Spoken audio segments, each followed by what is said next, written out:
गेल्या अनेक वर्षापासून रखडलेल्या मुंबई गोवा महामार्गाची नवी डेडलाईन ही समोर आलेली आहे। मार्च 2026 पर्यंत या महामार्गाचं काम पूर्ण करण्याच्या सूचना ज्या आहेत त्या देण्यात आलेल्या आहेत।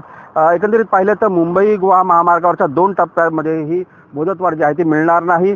आरवली ते कांटे आणि कांटे ते आता isakal.com आहे देशातील नंबर 1 ची मराठी न्यूज वेबसाईट। प्रत्येक अपडेटसाठी isakal.com ला नक्की भेट द्या।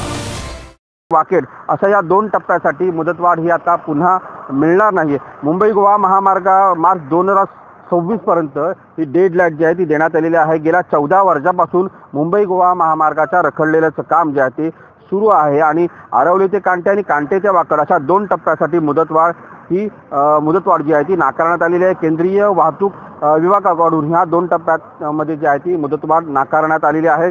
मुदतवाढ मागणाऱ्या ठेकेदारांना केंद्रीय रस्ते वाहतूक मंत्री नितीन गडकरी यांच्याकडून चांगलीच कान उघडणी करण्यात आलेली आहे। काम लांबल्यामुळे अंदाजपत्रकापेक्षा 30% कामात वाढ जी आहे ती होणार आहे। 2 टप्प्यासाठी प्रत्येकी 250 ते 300 कोटीची वाढीव निधी लागण्याची शक्यता आहे। आरवली ते कांटे असा 39 किलोमीटरचा टप्पा आहे, तर कांटे ते वाकेड असा 49 किलोमीटरचा हा टप्पा आहे आणि या 2 वाढीव टप्प्यासाठी जे आहे ते प्रस्ताव देण्यात आला होता, मात्र हा प्रस्ताव प्रशासनाने जो तो फेटाळलेला आहे। त्यामुळे 2 टप्प्यातील काम हे मार्च 2026 पर्यंत पूर्ण करावे लागणार आहे।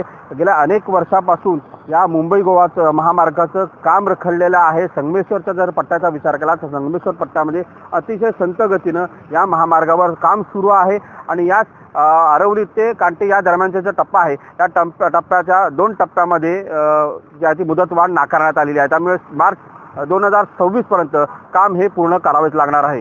अमोल कले, साम टीव्ही, रत्नागिरी।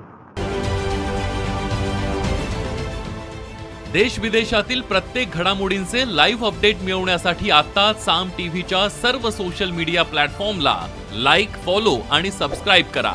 तसंच सर्व नोटिफिकेशनसाठी बेल आयकॉन प्रेस करायला विसरू नका।